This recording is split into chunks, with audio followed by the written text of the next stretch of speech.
Uttaranchal university ఇది కేవలం university కాదు, మీ సక్సెస్ స్టోరీకి చిరునామా. సుబ్బు గారు, మీ వీడియో నేను చూశాను. 150 కోట్ల రూపాయలు వసూలు చేసి సింగర్ మంగ్లీ చాలామందిని మోసం చేసిందని చెప్పి ఆ వీడియోలో మీరు క్లియర్గా మాట్లాడారు. తర్వాత మీరు క్లారిటీ తీసుకుందామని ఫోన్ చేస్తే మీతో కూడా అసభ్యంగా మాట్లాడారు అని చెప్పి కూడా ఆ వీడియోలో మీరు అన్నారు. అసలు ఫస్ట్ మోసం గురించి మాట్లాడదాం. అసలు ఏం చెప్తారు మీరు? అయితే సింగర్ మంగ్లీ దీంట్లో డైరెక్ట్గా ఇన్వాల్వ్ అయినట్టుగా ఎక్కడా లేదు. ఇండైరెక్ట్గా మాత్రం ఖచ్చితంగా ఇన్వాల్వ్మెంట్ ఉంది. మీరు పదే పదే ఆమె అని చెప్పేసి అంటున్నారు.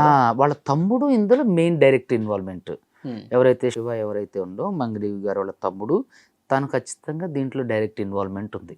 ఎంతోమంది బాధితులతో కూడా నేను మీడియాలో అందరితో కూడా ఇంటర్వ్యూలు ఇప్పించాను. అసలు విషయం జరిగిందంటే ఇందులో మెయిన్ అక్యూజుల గురించి చెప్తా.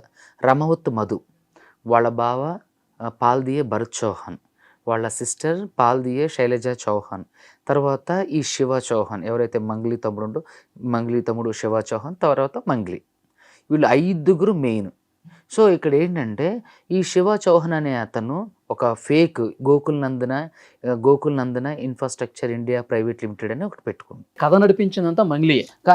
అంటే కథ నడిపించిందంతా మంగ్లీ అని చెప్పి మనకు బాధితులు చెప్తున్నారు. అదేవిధంగా ఎవడైతే మెయిన్ అక్యూజ్డ్ మధు ఉండో, రమావత్ మధు, ఆడు కూడా చెప్తుండు.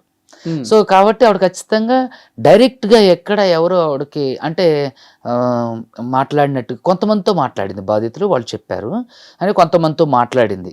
సో ఇక్కడ ఏంటంటే ఆవిడ డైరెక్ట్ ఇన్వాల్వ్మెంట్ లేదు, కానీ ఇండైరెక్ట్గా ఆవిడ ఉంది. ఆవిడకి తెలిసే జరిగింది, ఆవిడ నాలెడ్జ్లో ఉంది. ఎందుకంటే వాళ్ళ తమ్ముడు దీంట్లో మెయిన్ అక్యూజ్డ్. తను కూడా ఈ Gokul Nandana India infra private లిమిటెడ్లో మెయిన్ పార్ట్నర్ కూడా అతను. సో వీళ్ళందరూ కలిసి మోసం చేసి ఒక టీంని పెట్టుకుంది, బ్రదర్ వాళ్ళందరితో ఒక టీం ఏర్పాటు చేసుకుని ఇదంతా నడిపించారంట.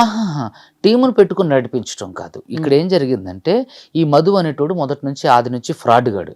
వీళ్ళు ఏం చేశారంటే ఇంపోర్ట్ అండ్ ఎక్స్పోర్ట్ బిజినెస్, తర్వాత ట్రేడింగ్ బిజినెస్, తర్వాత ఫ్లాట్ అంటే రియల్ ఎస్టేట్ బిజినెస్ దందా అని చెప్పేసి మేము మా దాంట్లో పెట్టుబడులు పెట్టండి, మేము ఎక్కువ మొత్తంలో మీకు డబ్బులు అంటే రిటర్న్స్ వచ్చేటట్లు ఏర్పాటు చేస్తాం అని చెప్పి వాళ్ళు ఏర్పాటు చేసి అట్లే కొన్ని భూములు అవన్నీ ఆస్తులు కొన్ని సిమెంట్ ఫ్యాక్టరీలలో పెట్టుబడులు పెట్టి, తర్వాత భూములు ఆస్తులు కొని, బినామీల పేరు మీద ఆస్తులు కొని వీళ్ళకి రిటర్న్స్ ఇంకే ఇవ్వటం ఆపేశారు.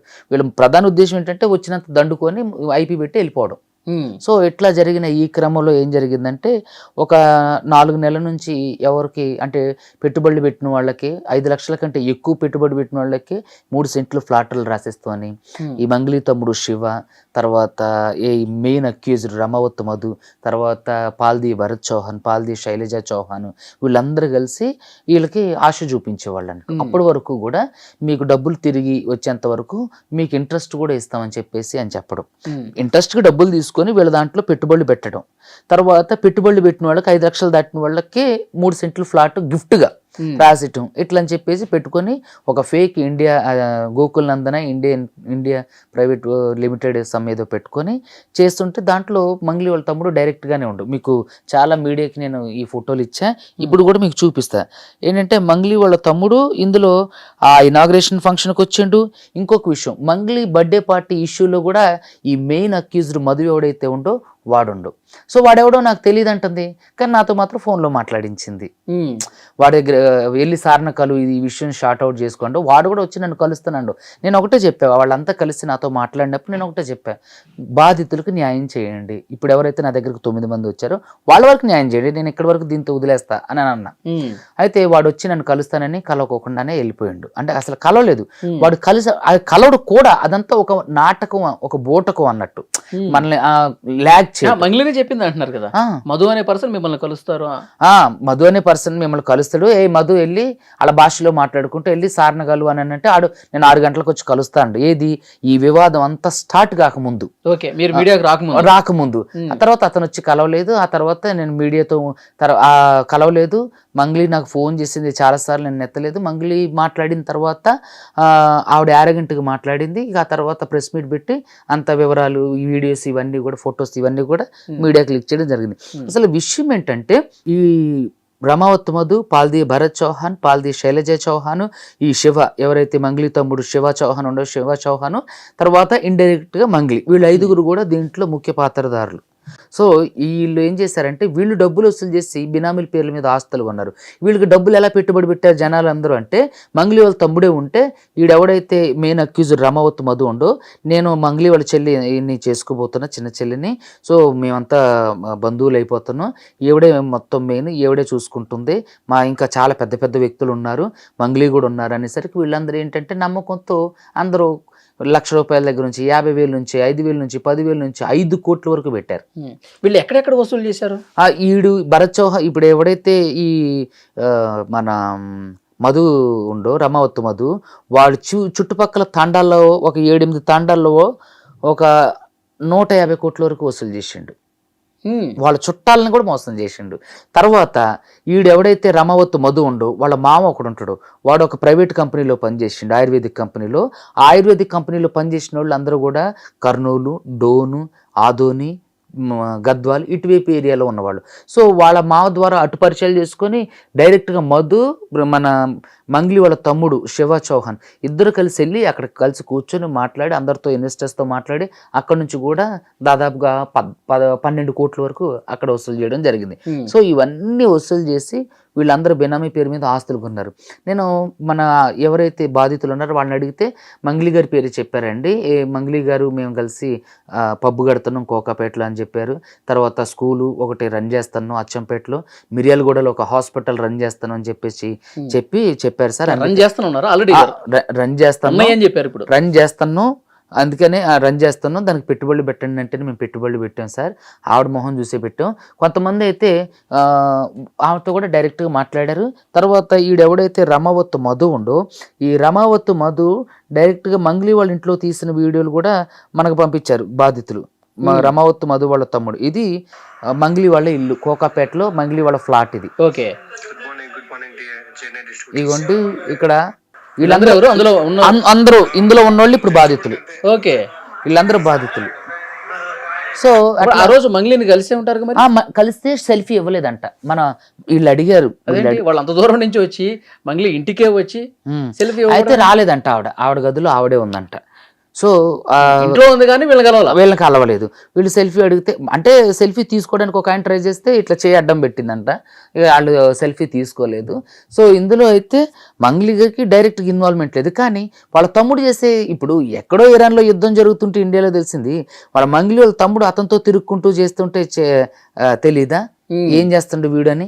ఇంకోటి ఏంటంటే మంగ్లీ గారు నాకు చెప్పేది, మమ్మల్ని ఎంతోమంది వచ్చి కలుస్తుంటారు, వాళ్ళందరి గురించి మాకు ఎట్లా తెలుస్తుంది, ఆడెవడో కూడా నాకు తెలియదండి. మరి ఆడెవడో తెలియకుండా వాడితో పాటు మీ తమ్ముడు ఎలా తిరిగిండు, వాడు కంపెనీ ఇనాగ్రేషన్కి ఎలా వెళ్ళిండు, మీ బర్త్డే పార్టీలో ఈ మెయిన్ అక్యూజర్ మధు ఏం చేస్తుండు, మధు పర్సనల్ నెంబర్ మీ దగ్గరికి ఎట్లా వచ్చింది, మీ చెల్లి. అయితే మొన్న ఈ ఇంటర్వ్యూలన్నీ రిలీజ్ అయిన తర్వాత ఎవడైతే మధు ఉండో వట్టిపల్లి తాండా నుంచి నాకు కొంతమంది ఫోన్ చేశారు. ఈ ఇంద్రాణి చౌహాన్ తర్వాత ఈ మంగ్లీ ఒక ఫంక్షన్కి అటెండ్ అయ్యి అక్కడ నుంచి డైరెక్ట్గా మధు వాళ్ళ ఇంటికే వెళ్ళి అక్కడ ఒక రోజు స్టే చేశారని కూడా, అక్కడ ఎవరైతే డబ్బులు పెట్టిన వాళ్ళు ఉన్నారో సర్దార్ అని ఒక అతను ఫోన్ చేసి మీడియాతో కూడా మాట్లాడిచ్చారు వీళ్ళందరూ. కానీ మంగ్లీ ఈ విషయంలో తప్పించుకోవడానికి ప్రయత్నం చేస్తుంది. మంగ్లీకి తెలుసు, అన్ని తెలిసే జరిగి ఉండొచ్చు, మంగ్లీకి ఈ విషయాలన్నీ తెలుసు, కానీ దీంట్లో డైరెక్ట్ గా ఎక్కడ ఇన్వాల్వ్ అయ్యలేదు. ఇండైరెక్ట్ గా అంటే బయటికి ఎక్కడ ఆవిడ పేరు చెప్పి వీళ్ళందరూ వసూలు చేశారు. వాళ్ళ తమ్ముడు కూడా, వాళ్ళ తమ్ముడు గాని తర్వాత ఎవడైతే ఈ రమావత్ మధు ఉండు, పాల్ది భరత్ చౌహాన్, పాల్ది శైలజ చౌహాన్, వీళ్ళందరూ కూడా మంగ్లీ పేరు చెప్పి కట్టించారు. మంగ్లీ వాళ్ళ తమ్ముడు డైరెక్ట్గా ఉండటం వల్ల వాళ్ళు ఇంకా బాగా నమ్మారు అన్నట్టు. నమ్మడం వల్ల ఇట్లా ఇన్ని కోట్లు మోసం జరగడానికి అవకాశం అయింది. అంటే ఏదైనా తేడా జరిగితే నేను ఈజీగా బయటపడొచ్చు అనే ఉద్దేశం అయ్యి ఉండొచ్చు. సో అయ్యి ఉండొచ్చు కాబట్టి ప్రీ ప్లాన్డ్ గానే చేసింది ఇది. ఇది నార్మల్ గా ఏదో చేసింది కదా, ఇది ప్రీ ప్లాన్డ్ గా చేసింది. బాధితులు మిమ్మల్ని అసలు ఎట్లా అప్రోచ్ అయ్యారు? అసలు బాధితులకి మేము మోసపోయామన్న ఆలోచన ఎప్పుడు వచ్చింది? అది పోయిన సంవత్సరం వాళ్ళు మే నుంచి వాళ్ళు మోసపోయామన్న వచ్చేసింది. ఇదేంటంటే వీళ్ళకి డబ్బులు ఇవ్వటం ఆపేసిండు, వడ్డీలు ఇవ్వడం ఆపేసిండు, భూములు రిజిస్ట్రేషన్ చేస్తానని ఆపేసిండు. అంటే అప్పటి వరకు ఇచ్చిండు, అప్పటి వరకు ఇచ్చిండు. ఒక 4 నెలలు 3 నెలలు ఆ రిటర్న్స్ అన్ని అప్పటి వరకు ఇచ్చిండు. ఇచ్చిన తర్వాత వీడు ఏం చేసిండంటే ఆ డబ్బులన్నీ ఎక్కువైపోయేసరికి వీడి మీద కేసులు అయింది, సిబిసిఐడి కేసులు అయినాయి. ఆడు జైలుకి వెళ్ళిపోయిండు. భరత్ చౌహాన్, తర్వాత శైలజ చౌహాన్, తర్వాత వీడు ఏది మధుగాడు వీళ్ళు జైలుకి వెళ్ళారు.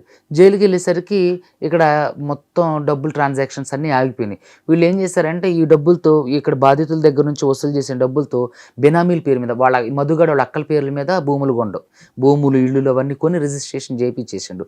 వాడు ఊర్లో తండాలో రోడ్డు లేదు, కానీ ఆడు పెద్ద విల్లా కట్టిండు 5 కోట్లు 6 కోట్లు పెట్టి. తర్వాత విలాసవంతమైన అపార్ట్మెంట్లు కొండు. మంగ్లీ గారి బర్త్డేకి ఈ అక్యూజ్డ్ మధు 15 లక్షల రూపాయల డైమండ్ నెక్లెస్ గిఫ్ట్గా ఇచ్చిందని బాధితులు చెప్తున్నారు. వీళ్ళు కూడా వెళ్ళారంట ఒక 2-3. సో ఇట్లా నేను ఏమంటానంటే బాధితులు సిబిసిఐడి కేసులు దీని గురించి అయినాయి. వాడు అరెస్ట్ అయ్యిండు, జైలుకి వెళ్ళిండు, హైకోర్టు నుంచి బెయిల్ తెచ్చుకుండు. తర్వాత వీళ్ళకి అందుకనే లేట్ అయింది, వీళ్ళకి ఇస్తానండు, కానీ వీళ్ళకి ఇవ్వలేదు. ఒక అంటే వీడు చేసింది ఏంటంటే చాలా మంది జీవితాన్ని ఆడుకోవటమే కాకుండా ఒక బిజినెస్ ప్లానర్ అని ఒక మేనేజర్ ఒక పెద్ద కంపెనీకి డైరెక్టర్ ఉండే ఆయనతో రిజైన్ చేయించి వీడి దాంట్లో జాయిన్ చేసుకుని చెప్పించి 5 లక్షల రూపాయల జీతం వచ్చే దాని నుంచి రిజైన్ చేయించుకొని వీడి దగ్గర ఉంచుకొని ఇప్పుడు అతన్ని కూడా ఇండైరెక్ట్ గా వేరే వాళ్ళు అతన్ని కూడా ఆరోపణలు చేసి పాపం అతని జీవితాన్ని కూడా బజారుకి లాగడానికి చూస్తున్నారు. చాలా మంది దాదాపు ఒకళ్ళు అబద్ధం చెప్తారు, 2 అబద్ధం చెప్తారు, 100 మంది అబద్ధం చెప్తారా? మంగ్లీ గారి పేరు చెప్పి మా దగ్గర డబ్బులు వసూలు చేశారు, వాళ్ళ తమ్ముడు కూడా వాళ్ళతో పాటు ఉంటుందో మేము నమ్మిన అందరూ ఒక్కళ్ళు అబద్ధం చెప్తారు. ఎంతమంది ఇప్పుడు ఇన్ని కోట్ల రూపాయలు వసూలు చేసినప్పుడు దీని మీద కేసులు కూడా అయినప్పుడు మంగ్లీ గారికి ఈ రోజు వరకు తెలియకపోవడం ఏంటి? అదే చెప్తున్నా కదండి, తెలిసే ఉంటది ఖచ్చితంగా. సో కాబట్టి నాకు తెలిసినంత వరకు ఏంటంటే వీళ్ళంతా కలిసి గూడుగుట్టని చేశారు. వాళ్ళు ఇలాంటి జరిగేసరికి వాళ్ళు చాలా సింపుల్ గా ఎస్కేప్ అవుతున్నారని నాకు అనిపించింది. ఇంకొకటి ఏంటంటే బాధితులు అందరూ కూడా పాప రోడ్డు మీదకి వచ్చి అడుక్కు తినే పరిస్థితులకు వచ్చేసారు. కొంతమంది చిట్టీలు ఎత్తి భూమిలు అమ్మి పుస్తల తాళ్ళు అమ్మి తర్వాత ఆస్తులు అమ్మి చాలా వాళ్ళు కూడా అంత గుడ్డిగా ఎట్లా నమ్మారు? ఇంకా అంతే. ఇప్పుడు వెనకాల ఒక్కసారి మాట్లాడి ఆమె నోటితో కొంచెం వాడు ఏం చేసిండంటే సొంత ఊరు తాండాలలో వాళ్ళు నమ్ముతారు ఊరుకుని, అరే మన మనిషి కదా వీడు మనల్ని ఎందుకు మోసం చేస్తారని. సో అట్లా చాలా మంది సొంత తాండాల వాళ్ళే 150 కోట్లు పెట్టారంటే చూడండి. ఈ సర్దార్ అని ఆయన వాళ్ళ సొంత తాండా నుంచి నాకు కాల్ చేసిండు. ఏమంటాడు ఆయన? సార్ మమ్మల్ని నేను 25 లక్షలు పెట్టే సార్, మా అన్నయ్య వాళ్ళు బాబాయ్ వాళ్ళు 5 కోట్లు పెట్టారు సార్, అట్లా ఈ చుట్టుపక్కల మా 7 తాండాలు కూడా మోసం చేసిండు సార్, దాదాపు 150 కోట్లు మా దగ్గరే మోసం చేసిండు సార్ అని. ఈ అదోని డోన్ తర్వాత కర్నూలు ఈ మహబూబ్ నగర్ సైడ్ గద్వాల్ సైడ్ వీళ్ళ 9.5 నుంచి 10 కోట్ల వరకు ఏళ్ళవి ఉన్నాయి. ఇంకా లెక్కలేనివి ఎంతో మంది. ఈ రోజు ఒక ఫిజిషియన్ డాక్టర్ ఫోన్ చేసిండు పాపం, ఫిజియోథెరపిస్ట్. ఆయన ఎక్కడి నుంచి? ఆయన బిఎన్ రెడ్డి నుంచి. ఆడు సొంత రిలేటివ్స్ అవుతారట. ఆయన దగ్గర నుంచి 3.5 లక్షలు తీసుకుండంట. ఇట్లా అందరి కాటికి దోచుకోండి, అందరి దగ్గర దోచుకొని ఇది ఇప్పటి వరకు బయటికి రాలే ఈ స్కామ్.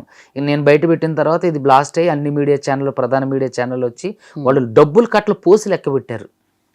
సో వీళ్ళంతా చెప్పింది ఏంటంటే మంగ్లీతో పబ్బు కట్టించు, ఆ మంగ్లీ మేము కలిసి పబ్బు కడుతున్నాం, 5 స్టార్ రేంజ్ ఒక పబ్బు కడుతున్నాం, హాస్పిటల్ లీజుగా తీసుకున్నాం, స్కూల్స్ లీజుగా తీసుకున్నాం, ఇంపోర్ట్ అండ్ ఎక్స్పోర్ట్ బిజినెస్లు చేస్తాను, ట్రేడింగ్ చేస్తానని చెప్పి ఈ మంగ్లీ వాళ్ళ తమ్ముడు ఎవడైతే శివ చౌహాన్ ఉండో వాడిని చూసి ఇక నమ్మేసి అందరూ పెట్టుబడులు పెట్టారు. ఇప్పుడు ఆ 150 కోట్లు ఎక్కడ ఉన్నాయండి?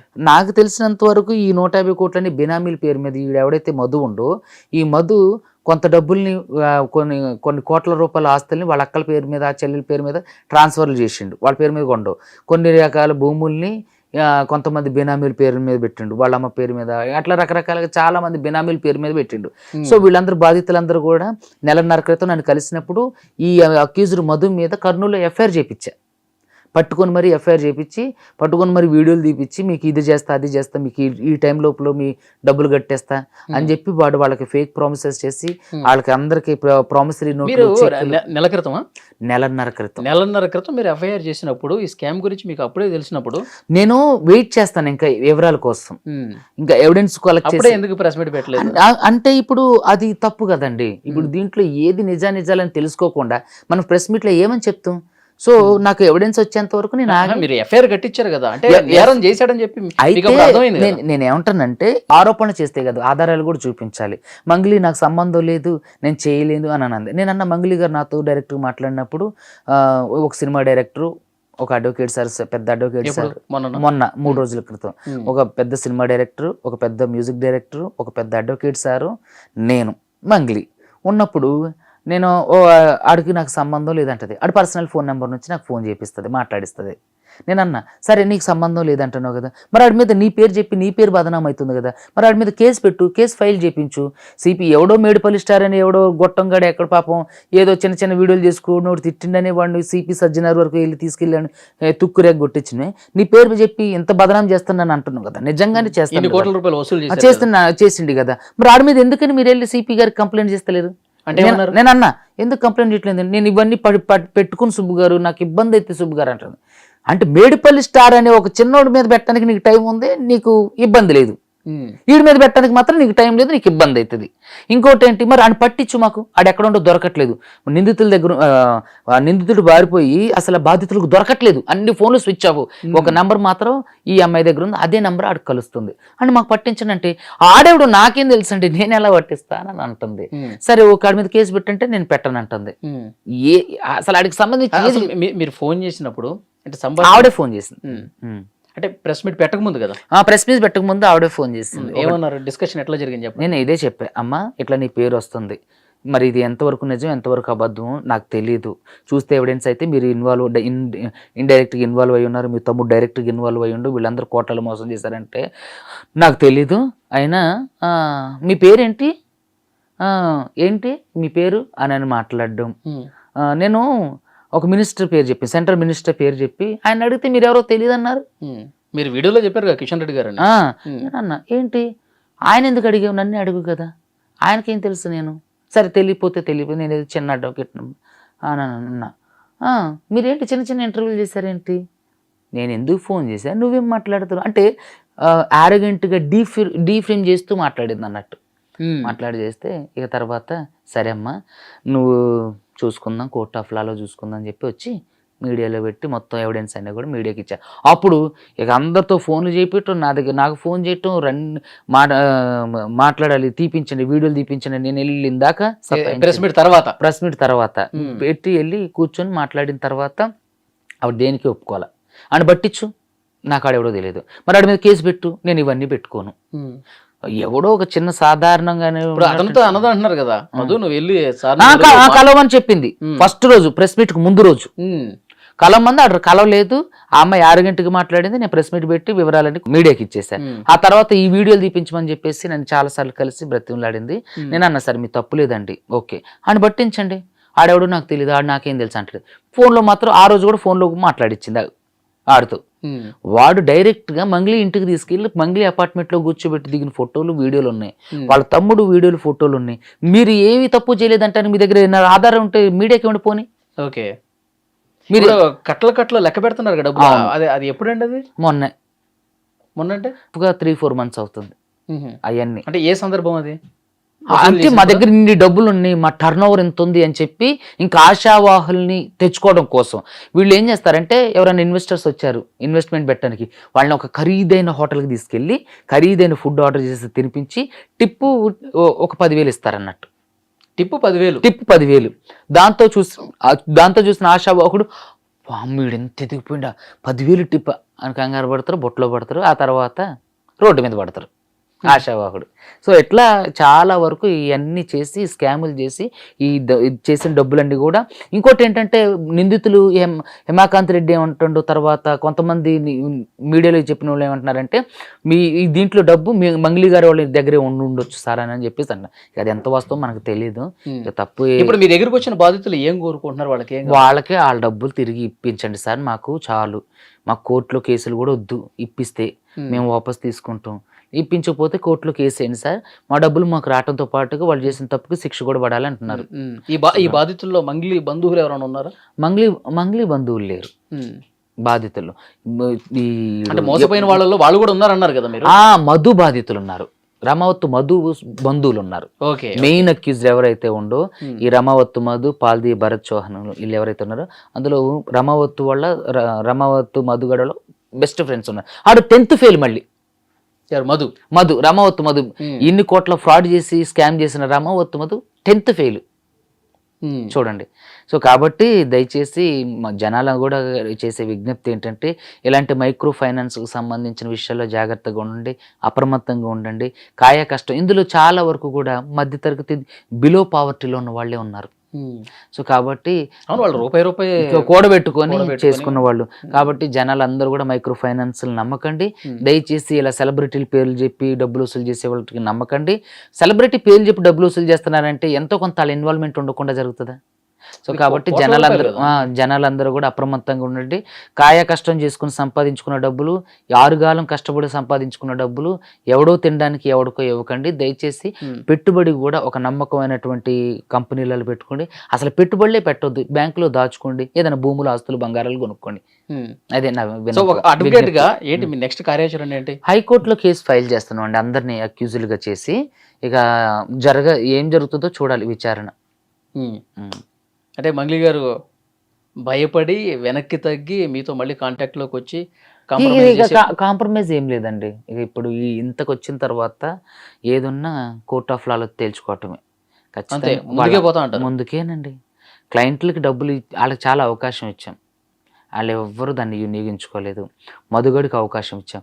ఆ రోజు కర్నూలులో ఎఫ్ఐఆర్ చేసినప్పుడు కూడా అన్నారే, నువ్వు చేసేది తప్పు, నీ జీవితం ఇంకా బుగ్గిపాలు కాకముందే, బదనం కాకముందే వాళ్ళ డబ్బులు అన్నీ వాళ్ళకి ఇచ్చేస్తా సార్, 30వ తారీఖు కల్లా ఇచ్చేస్తా సార్, ఫిబ్రవరి 30వ తారీఖు కల్లా ఇచ్చేస్తారు, మార్చి 30వ తారీఖు కల్లా ఇచ్చేస్తారు. ఇట్లా మార్చి 30వ తారీఖు కల్లా ఇచ్చేస్తాను అన్నాడు. మళ్ళీ అడిగితే ఏప్రిల్ లాస్ట్ వీక్ అని అన్నాడు. ఇక వీళ్ళు సహనం కోల్పోయి నా దగ్గర ఉన్న మా ఫ్రెండ్ తిరుమలను ఉండు, ఆయన గద్వాలు ఎక్స్ కంటెస్టెడ్ ఎమ్మెల్యే అల్లుడు, నాతో ఉస్మానియా యూనివర్సిటీలో నాకు బాగా పరిచయం. సో అతను గద్వాల ఏరియాకి సంబంధించిన అతను, వాళ్ళకి తెలిసిన వాళ్ళందరూ వీళ్ళందరూ. సో అక్కడ నుంచి ఆయన ద్వారా తిరుమల ద్వారా నన్ను వచ్చి అప్రోచ్ అవడం అయింది. ఓకే, చూద్దాం సార్ నెక్స్ట్ ఏం జరగబోతుందో. అదే కదా.